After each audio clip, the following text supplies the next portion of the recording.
టీవీ14 news కి స్వాగతం. ముఖ్యమంత్రి రేవంత్ రెడ్డిని ప్రముఖ గాయకుడు రాహుల్ సిప్లిగంజ్ జూబ్లీహిల్స్ నివాసంలో మర్యాదపూర్వకంగా కలిశారు. రాహుల్ సిప్లిగంజ్ కి ప్రభుత్వం ఇటీవల 1 కోటి రూపాయల నగదు ప్రోత్సాహకం ప్రకటించింది. ఈ నేపథ్యంలో ముఖ్యమంత్రిని కలిసి కృతజ్ఞతలు తెలియజేశారు గాయకుడు రాహుల్ సిప్లిగంజ్.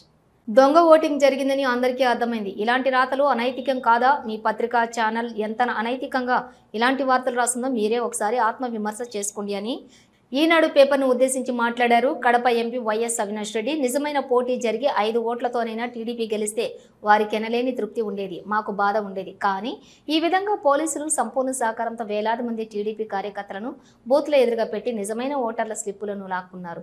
నిజమైన ఓటరును అసలు పోలింగ్ బూత్లోకే పోనివ్వలేదు. దీన్ని ఎలక్షన్ అంటారా, ఇంకేమైనా అంటారా? మీరు గెలిచామని మీరు అనుకోవాల్సింది తప్ప ప్రజలు అనుకునే అవకాశమే లేదు. ప్రజలు ఓట్లు వేసి ఉంటే కదా మీరు గెలిచామని చెప్పుకోవడానికి. మీ దొంగ ఓటర్లు కూడా మీరు గెలిచారు అని అనుకోరు, ఎందుకంటే జరిగిందంతా వారికి తెలుసు కాబట్టి. దీన్ని ఎన్నిక అంటారో లేదా మీ విజ్ఞతకే వదిలేస్తున్నాం. నిజంగా ఇది ఒక అనైతిక ఎన్నిక. వైఎస్ఆర్సీపీ కార్యకర్తలు ఎవ్వరు కూడా నిరుత్సాహపడాల్సినటువంటి అవసరం లేదు. వీరికి గుణపాఠం చెప్పే రోజు వస్తుంది. అప్పుడు ఇలా దొంగ ఓట్లతో కాదు, మనం ఎప్పుడు చేసే విధంగా నిజమైన ఓటింగ్తోనే వీళ్లకు గుణపాఠం చెబుదామన్నారు వైఎస్ అవినాష్ రెడ్డి. ఇవాళ జరుగుతూ ఉన్న దొంగ ఓట్ల లెక్కింపు ప్రక్రియ మరి ఈరోజు ఈనాడు పత్రిక ఒకసారి ఉదయాన్నే చూస్తే వారు రాసిన టైటిల్స్, సబ్ టైటిల్స్ ఒకసారి చూస్తే ఉత్కంఠకు పడనున్న తెర అంట, నువ్వా నేనా అంట. లోకేష్ గారి స్టేట్మెంట్, ప్రజాస్వామ్యం నిలబడింది అంట. ఎవరిని నమ్మించడానికి ఈ మాదిరి రాతలు రాస్తా ఉన్నారు? అసలు ఓటింగ్ జరిగింటే కదా అక్కడ మీరు ఈ మాదిరి రాతలు రాయాల్సింది. జరిగిందే దొంగ ఓటింగు, దానికి మళ్ళా ఉత్కంఠ, దానికి మళ్ళా నువ్వా నేనా, దానికి మళ్ళా ప్రజాస్వామ్యం నిలబడింది అంటే నీ ఉద్దేశము దొంగ ఓటింగ్ జరిగిందన్న విషయం పులివెందుల మండల ఓటర్లకో లేక అంత ఎంతో వైఎస్ఆర్ కడప జిల్లాకు సంబంధించిన ప్రజలకో మాత్రమే తెలుసు, రాష్ట్రంలోని మిగతా జిల్లాల వాళ్ళకు తెలియదు కదా. మన ఎల్లో మీడియాను అడ్డం పెట్టుకొని రాష్ట్రమంతా ఏదో నిజంగానే ఓటింగ్ జరిగింది, ఆ ఓటింగ్లో తెలుగుదేశం పార్టీ గెలిచింది అని చెప్పి మభ్యపెట్టచ్చు అని చెప్పి ఈ మాదిరి రాతలు రాయడము ఎంత అనైతికం అని చెప్పి నేను తెలియజేస్తా ఉన్నా. ఇది అనైతికం కాదా? అనైతికల్ కాదా? ఇది దొంగ ఓటింగ్ జరిగిందన్న విషయం మొత్తం స్పష్టంగా అందరికీ అర్థమైంది. అయినప్పటికీ మీరు ఈ మాదిరి రాతలు రాస్తా ఉన్నారంటే మీ న్యూస్ పేపరు, మీ ఛానల్ ఎంత అనైతికలో ఒకసారి గమనించుకోవాల్సిందిగా, ఇంట్రాస్పెక్ట్ చేసుకోవాల్సిందిగా నేను మనవి చేస్తా ఉన్నా. నిజమైన పోటీ జరిగి ఒక 5 ఓట్లతో తెలుగుదేశం పార్టీ గెలిచినా కూడా వారికి ఎనలేని తృప్తి, సంతోషం ఉండేది, మాకు ఎనలేని బాధ ఉండేది నిజమైన పోటీ జరిగింటే.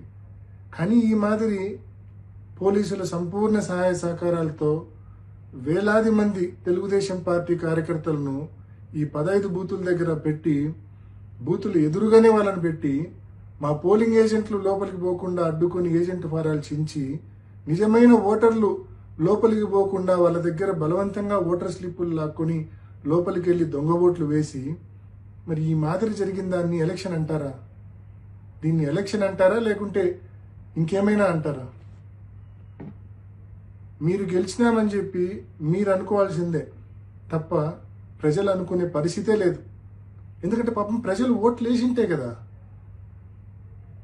మీరు గెలిచినామని కేవలం మీరు అనుకోవాల్సిందే. మీ దొంగ ఓటర్లు కూడా కనీసం మీరు గెలిచినారనుకోరు, ఎందుకంటే వాళ్ళతోనే మీరు దొంగ ఓట్లు వేయించారు కాబట్టి. పులివెందుల మండల ఓటర్లు అసలే అనుకోరు, ఎందుకంటే వాళ్ళతో ఓటే వేయించలేదు కాబట్టి ప్రతిపక్ష పార్టీకి సంబంధించిన పోలింగ్ ఏజెంట్లను లోనికి రానివ్వకుండా, అదేవిధంగా నిజమైన ఓటర్లను లోనికి రానివ్వకుండా చేసుకున్న దాన్ని పోలింగ్ అంటారా, ఓటింగ్ అంటారా, దీన్ని ఎలక్షన్ అంటారా? సో దీన్ని ఎలక్షన్ అంటారా లేదా అనే విషయాన్ని నేను మీ విజ్ఞతకే వదిలేస్తా అన్నా. నిజంగా ఇది అనైతికమైన ఎలక్షను. నిజంగా ఇది ఒక ఫార్స్, అబ్సల్యూట్ ఫార్స్ ఇది ఈ ఎలక్షన్ అనేది. సో నేను వైసీపీ కార్యకర్తలందరినీ నేను మనవి చేస్తా ఉన్నా, ఎవ్వరూ నిరుత్సాహపడాల్సిన అవసరం లేదు, ఎవ్వరూ బాధపడాల్సిన అవసరం లేదు. వీరికి గుణపాఠం చెప్పే టైం మనకు కూడా వస్తుంది. కానీ ఆ రోజు మనం ఈ మాదిరి దొంగ ఓట్లతో కాదు, మనం ఎప్పుడూ చేసే మాదిరి నిజమైన ఓటింగ్తోని నిజమైన ఓటర్తో ఓటు వేయించి వీళ్ళకు గుణపాఠం చెప్దాము. తప్పకుండా ఆ రోజులు దగ్గరలోనే ఉన్నాయి. ఎవ్వరు నిరుత్సాహపడద్దండి, ఎవ్వరు బాధపడద్దండి. 79వ స్వాతంత్ర్యం దినోత్సవాన్ని పురస్కరించుకుని ప్రధాని నరేంద్ర మోదీ పిలుపు మేరకు దేశవ్యాప్తంగా జరుగుతున్న హర్ ఘర్ తిరంగా కార్యక్రమంలోని భాగంగా తన నివాసంపై జాతీయ పతాకాన్ని ఎగురవేశారు బీజేపీ రాష్ట్ర అధ్యక్షులు ఎన్ రామచంద్రరావు. హర్ ఘర్ తిరంగా కార్యక్రమంతో తెలంగాణ వ్యాప్తంగా 40 లక్షల ఇళ్లపై మువ్వన్నెల జెండాలు రెపరెపలాడుతున్నాయి. మంగళగిరి పట్టణం జీఆర్ స్కూల్ రోడ్లోని Padmashali welfare and development corporation chairman Nandam Abaddayya మనవడు ఆర్ రోహిత్ బాబు ఆధ్వర్యంలో నూతనంగా ఏర్పాటు చేసిన ఆర్ఆర్ హ్యాండ్లూమ్ షోరూమ్ ను రిబ్బన్ కట్ చేసి లాంఛనంగా ప్రారంభించారు నారా లోకేష్. షోరూమ్ మొత్తం కలిగి తిరిగి చేనేత వస్త్రాలను పరిశీలించారు. ఈ సందర్భంగా చేనేత చీరలను కొనుగోలు చేశారు నారా లోకేష్.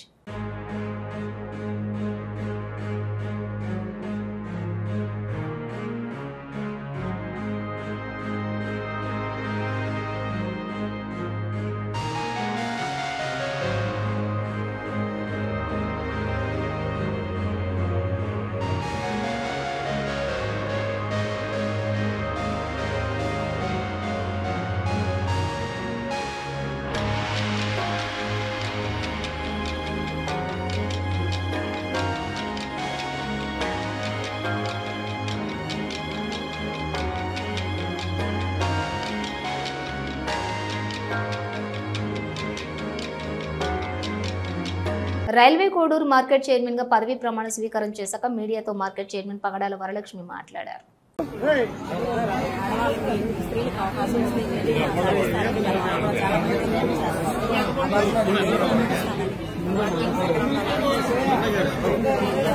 పులివెందుల ఉప ఎన్నికలలో టీడీపీ తరపున పోటీ చేసిన లతారెడ్డి గెలుపొందినట్లుగా డిక్లరేషన్ పత్రాన్ని అందించారు అధికారులు. ముఖ్యమంత్రి భార్య నారా భువనేశ్వరి లతారెడ్డికి ఫోన్ చేసి అభినందించారు. ఓకే ఓకే థ్యాంక్ యూ మా. మీకు కూడా మా ఈ విజయానికి కారణం మీరు కూడా మా. అందరం అవునమ్మా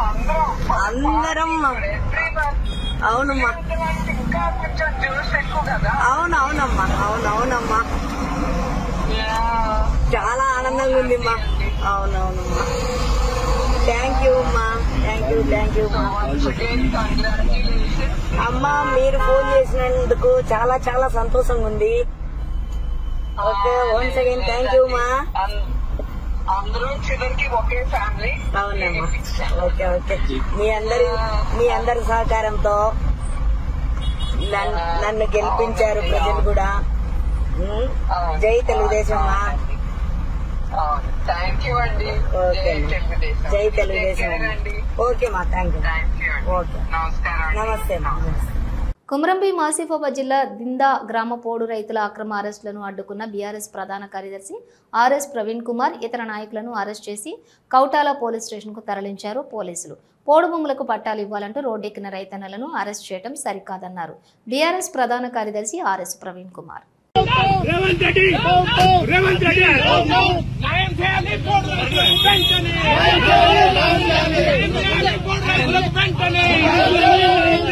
నశించాలి పోలీస్ రజులున్.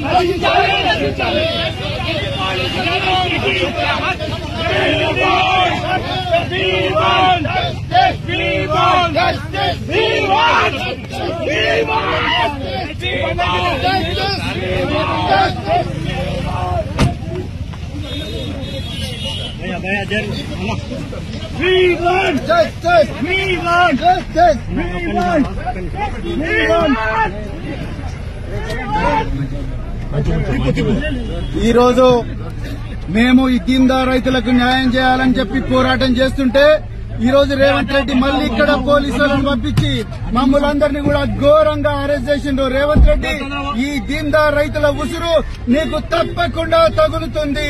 వీళ్ళ ఊర్లో నుంచి మీరు ఫారెస్ట్ క్యాంపులు ఎత్తేయాలి. వీళ్ళ పోడు భూములు వీళ్ళు సాగు చేసుకుంటట్టు నువ్వు ఆదేశాలు ఇవ్వాలి. అంతవరకు కూడా తెలంగాణ మొత్తం కూడా రైతన్నలందరూ కూడా ఈ దిందా రైతుల కోసం పోరాటం చేస్తారు. జై తెలంగాణ, జై కేసీఆర్. దిందాలో ఫారెస్ట్ క్యాంపులు వెంటనే ఎత్తేయాలి. జై తెలంగాణ, జై తెలంగాణ.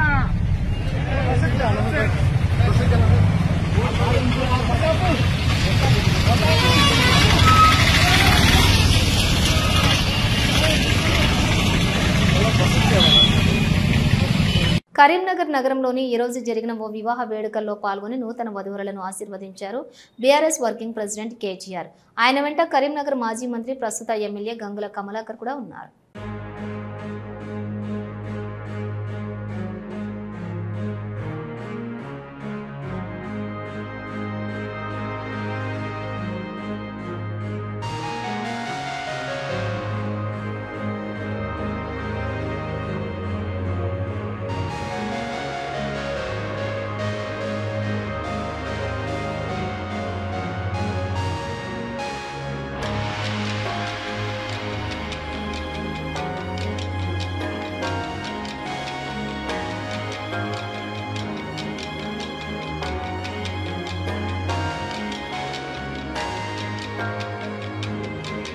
మానకొండూరు నియోజకవర్గం తిమ్మాపూర్ మండలంలోని మహాత్మా నగర్ ప్రజాభవన్ కార్యాలయంలో ఇందిరమ్మ ఇళ్ల పథకం పురోగతిపై 6 మండలాల ఎంపీడీఓలతో మరియు హౌసింగ్ అధికారులతో సమీక్ష సమావేశంలో మానకొండూరు నియోజకవర్గం శాసనసభ్యులు డాక్టర్ కవంపల్లి సత్యనారాయణ పాల్గొన్నారు.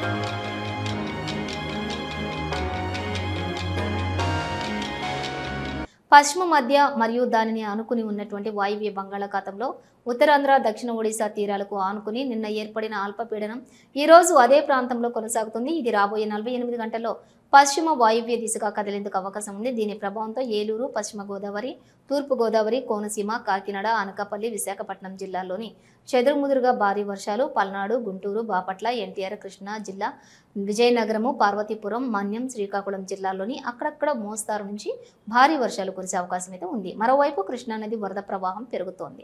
ప్రస్తుతానికి ప్రకాశం బ్యారేజ్ వద్ద ఇన్ఫ్లో అవుట్ఫ్లో 5,20,531 క్యూసెక్లు ఉంది. కృష్ణానది పరివాహక ప్రజలు అప్రమత్తంగా ఉండాలి, తగిన జాగ్రత్తలు తీసుకోవాలని తెలిపారు. ఏపీ విపత్తుల నిర్వహణ సంస్థ ఎండీ.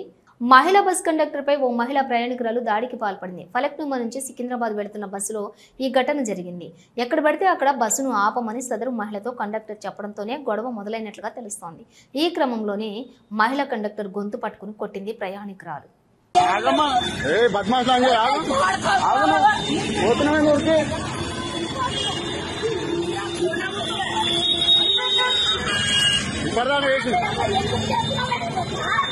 ఆగు, పోలీసు వాళ్ళు వస్తారు, ఆగమ్మా, పోలీసు వాళ్ళు వస్తారు, పోలీసు వాళ్ళు వస్తారు, పోలీసు వాళ్ళు వస్తారు, ఆగు, పోలీసు వాళ్ళు వస్తారు, ఆగు,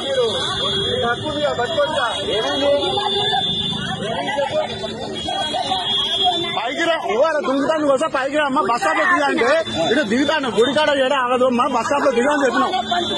అడ్డగోలే మాటలు తిరుగుతుంది, బస్ స్టాప్ లో దిగామంటే అడ్డగోలే మాటలు తిరుగుతుంది, బస్ స్టాప్ లో దిగా అని చెప్పినాం, అడ్డగోలే మాటలు తిరుగుతుంది. లంజావాడికంటూ డ్రైవర్ కొడితే ఎలా ఉంటుంది? లంజావాడికంటూ నీకు ఏం మాట్లాడు? లంజావాడికంటూ కండానే కొడుతున్నాను, ఏం చేయాలి? ఏమవుతున్నాను? కొట్టి కొట్టి దిగి ఉడుకుతుంది, కొట్టిపోతుందా? కొట్టిపోతుందా? కొట్టిపోతుందా? పోలీసు వాళ్ళు వస్తారు, పోలీసు వాళ్ళు వస్తారు, పోలీసు వాళ్ళు మాట్లాడుతున్నారు. అరే రోడ్డు మీద ఎట్లా ఇన్స్టాల్ చేస్తారు? ఇంతమంది అవదు అవదు అవదు అవదు. ఇప్పుడు మేము పట్టుకుంటే మీరు మనం పట్టుకోవాలంటే మనం ఎట్టుంటారు? ఇవి బులెటిన్ విశేషాలు. మరో బులెటిన్తో మళ్ళీ కలుద్దాం. అంతవరకు చూస్తూనే ఉండండి న్యూస్.